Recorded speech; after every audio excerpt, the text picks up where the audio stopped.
Hello everyone, and welcome back to another episode of Ushanka Show. Stories about life in the Soviet Union. Здравствуйте, дорогие друзья!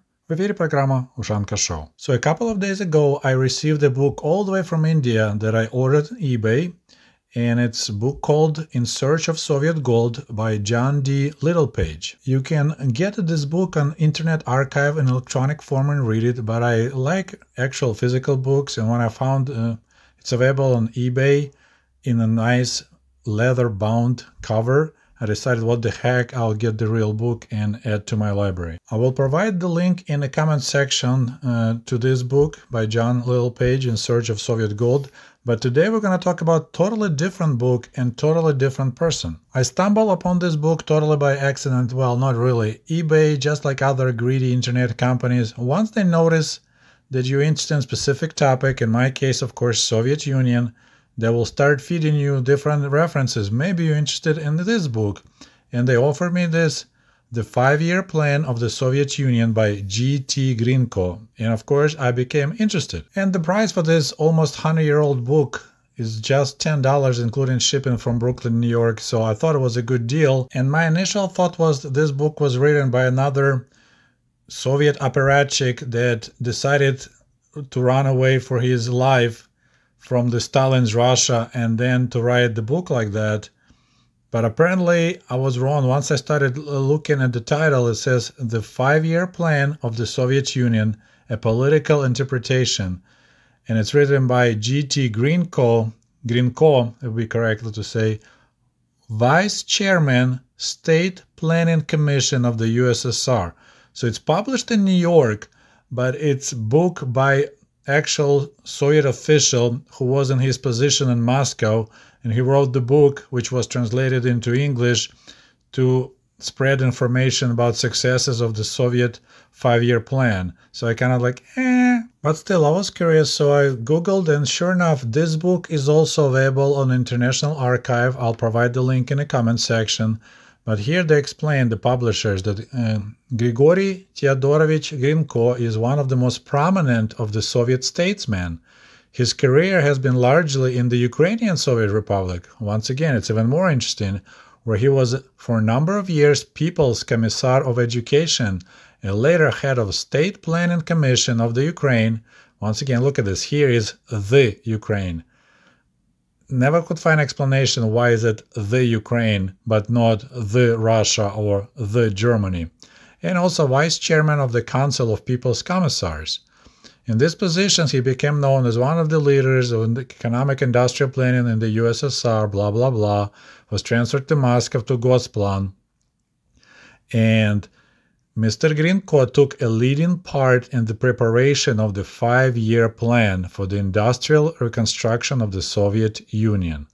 So this book was written in Russian and was translated into English. So definitely, obviously, probably a lot of propaganda in this book. And here's the example. So probably the whole book is just a bunch of numbers with some explanation between, and here distribution of basic capital in the Soviet Union. So you have state enterprises went up from 51% between 1927 and 28 to 63.6% between 1932 and 33. So this is rolling through the Golodomor in Ukraine and Russia and Kazakhstan. Then you had private enterprise. Their share of capital went down from 47% to 31%. So slowly choking private enterprise and transferring funds and people into the state enterprises and a little bit into cooperative enterprises, which cooperatives, kolkhozy, collective farms, probably considers cooperatives here. But still, I became curious about Grigory Grinko, and actually this is his photo. And you know what triggered my attention is the fact that he was People's Commissar, or as we said in Russian abbreviation, he was a Narkom. You see, earlier this year I posted a video called 12 Narkoms. Narkom, People's Commissar, the most dangerous job in the Soviet Union, where we reviewed children's book from 1930s, which showed People's Commissars of education, of finances, and so on. And then we did a little research and found out that 99% of them end up being shot around 1937 and 1938, which made the job of Narkom the most dangerous job in the Soviet Union. And if by any chance you missed that video, link also will be below in the comment section. My goodness, God bless Google and God bless Internet. So there's the page in Wikipedia about Grigory Grinko. It's pretty short, it definitely could be expanded. Born in 1890 in Ukraine, was a Soviet Ukrainian statesman. He served as a finance minister, Narkom of Finances of the Soviet Union in Moscow from 1930 till 1937. So in 1937, which is pretty ugly year, right, in the Soviet Union, and he replaced Nikolai Bryukhanov. He was executed during Great Purge in March 1938, and he was sentenced to death and shot on March 15, 1938. He was 37-year-old. And if you look at the bottom of the page about Grigory Grinko, you'll see that he was preceded by Nikolai Bryukhanov. And let's see what happened to Nikolai Bryukhanov. And all you need to do is just to hover with your mouse over his name, and then we can read that Nikolai Pavlovich Bryukhanov was a Russian Bolshevik, Soviet statesman and political figure who served as People's Commissar, Narkom, of Finance between 1926 and 1930. Until recently, his date of death was believed to have been June 1943. In fact, he was executed in 1938. Okay, so that Narkom was dead, our Narkom was dead, and what happened to Vlas Chubar, who succeeded Grinko in 1937? Looky, who got a bullet in the back of his head? Vlas Yakovlevich Chubar was Ukrainian Bolshevik revolutionary and a Soviet politician. Chubar was arrested during the Great Terror of 1937-1938 and executed in the early 1939. So he was a Narkom of Finances of the Soviet Union for an extremely short period of time, just for a year or so. But let's return to the main character of the story, Comrade Grinko. In his book, The 5-Year Plan of the Soviet Union, he also wrote the following. For some years, the Trotskyites degenerated to the position of the counter-revolutionary social democracy, have kept up their left attacks on the economic policy of the USSR, claiming that there is a Thermidor taking place in the USSR. In the struggle against Trotskyism, the socialist construction of the USSR is carried to victory. Well, apparently karma is a naughty girl, because according to this page on the Russian website, he was a member of Pravo-Trotskyski Bloc, so he was a member of the right-wing Trotsky group, and he got in trouble on Articles 58-1A, 58-2, 58-7, 58-8, 58-9, and 58-11 of Criminal Code of the Russian Soviet Federation. If you're not familiar with the Article 58, I made a video on this topic. It's called When Stalin Introduced Article 58 for the Enemies of the People, #Gulag. And I'll provide the link in the comment section below as well. And it's kind of ironic that the guy who sent such a strong anti-Trotsky message in his 1930 book about 5-year plan, just 7 years later got in trouble to be a member of anti-Soviet bloc of rights and Trotskyites and was arrested and shot. What's even more interesting that during his interrogation he admitted that he was guilty. He admitted that he cooperated with German, Italian, Japanese, and American intelligence services, that he was preparing killing of Stalin and Yezhov as well as other members of the Soviet government. Bad guy. And in his final statement, Comrade Grinko said, «Я смею сказать о моей радости по поводу того, что наш злодейский заговор был раскрыт и предотвращены те неслыханные беды, которые мы готовили. I must say that I'm happy that our criminal coup was discovered and all those troubles that we were preparing were stopped». Okay, now something a little bit off the topic, but on the topic.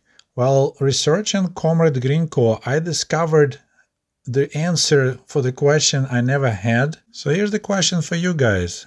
Have you ever thought why Soviet currency, Soviet rubles, never had any signatures? You know, like American dollars always have a signature of the Secretary of Treasury at that time, but Soviet rubles, no matter what year, have no signatures. And the reason for no signatures on Soviet currency is comrade Grinko. You see, during his time when he was a Narkom of finances of the Soviet Union, on the 1, 3, and 5 ruble currency there was his signature. And of course, after his arrest in 1937, keeping currency with signature of the enemy of the people, Vraga Naroda, didn't look right. So decision was made to replace the current currency with a new one that had no signature, just in case, and that was the right decision because the next Narkom of finances, Chubar, was also arrested and shot shortly after. So since then, Soviet rubles carried no signatures. So here you go. Isn't it amazing how a random suggestion by eBay of some obscure book published back in 1930 United States by the Soviet Narkom on finances brought us all the way back and explain why Soviet rubles never had signatures. But before we wrap up, I would like to read you a short chapter from the Narkom's Grinko book, The 5-Year Plan of the Soviet Union. The capitalist elements within the USSR and the international bourgeoisie, with its social democratic profits, never tire of prophesizing that the USSR will slide back to capitalism. The economic development of the USSR during the past period, the expressed socialist character of the 5-year plan, the determined socialist offensive, the daring extirpation of the roots of capitalism in the USSR, the splendid progress made in the accomplishment of the 5-year plan gave smashing blows to the hopes and delusions of the bourgeoisie. Instead of return to capitalism, there is a tempestuous, tide of socialism rising in the USSR.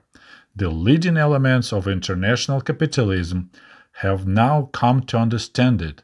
This explains the increased hostility and aggressiveness against the Soviet Union and the feverish preparations that are being made for a new capitalist holy crusade against the country of rising socialism.